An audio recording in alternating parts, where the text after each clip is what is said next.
I feel like a complete failure, mom accused of killing her teen testifies.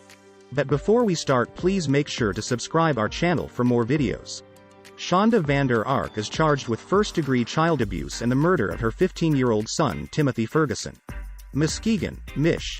Testimony in the murder trial of Norton Shores' mother Shonda Vander Ark continued Thursday, with the accused taking the stand in her own defense. Vander Ark is accused of neglecting her 15-year-old son, Timothy Ferguson, so severely that he died in the basement of their home. In court Thursday, Timothy was described by his mother as having high-functioning autism, ADHD, bipolar disorder and several other mental ailments. The teenager was found dead on the morning of July 6, 2022, after police were called to their home at the end of Marshall Road.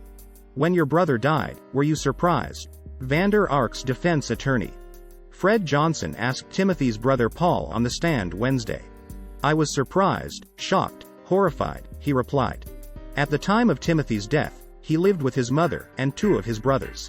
19-year-old Paul Ferguson and a 9-year-old brother referred to in court only as G. Paul faces a charge of first-degree child abuse himself, accused of carrying out punishments on Tim dictated by his mother. I haven't had it diagnosed and I don't know how to explain it, but I'd say it's something close to Stockholm Syndrome. Paul explained of his relationship with his mother. I desire to find a role model. Due to my own low self-esteem, I would do anything to make them proud of me. That's not an excuse, I know, but I feel like I'm glad I was at least able to realize it so I can correct it. Prosecutors allege that Timothy's access to food was cut off almost entirely. Vander Ark had placed locking mechanisms on the fridge, freezer and pantry. On the stand Thursday, Vander Ark claimed that this was only to protect her son. I had just purchased a 2-pound bag of chicken nuggets, put it in the freezer. I guess he got around the motion dispensers, she said. He said, I ate them. I said, did you cook them? No, he said he ate the whole 2-pound bag frozen. Prior to January 2022, Shonda's husband Adam was living in the Norton Shores home. He suffered a stroke and had to move out of the home and in with his parents in West Olive.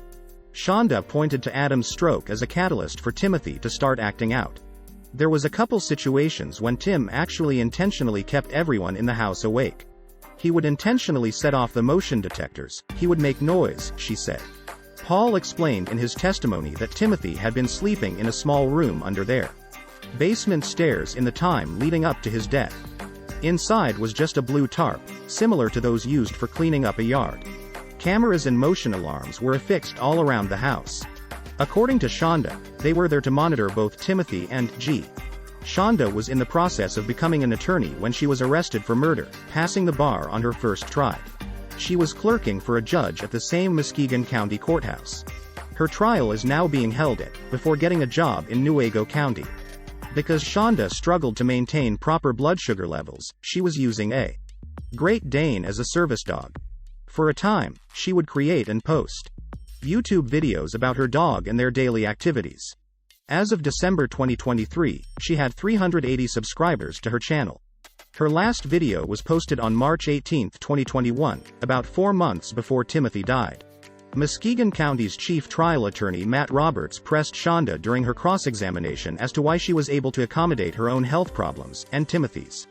How could you not know he was that bad? Her defense attorney asked. Honestly, I was just barely functioning, I missed a lot.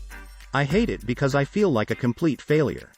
She explained that because she worked during the day, she had to trust Paul to watch over Timothy and to dole out any punishments. Was this outcome expected by you? Her attorney asked. She responded, absolutely not, no. While the prosecutor's office is adamant that Shonda should be held legally responsible for the death of her son, citing continued abuse, her defense stands on the notion that she never intended to hurt Timothy. The prosecutor's office rested their case Thursday afternoon, giving the defense a chance to call Shonda to the stand. Testimony will continue Friday morning. Once Fred Johnson is done presenting his witnesses, each side will give closing arguments before the case goes to the jury to render a verdict. Thanks for watching.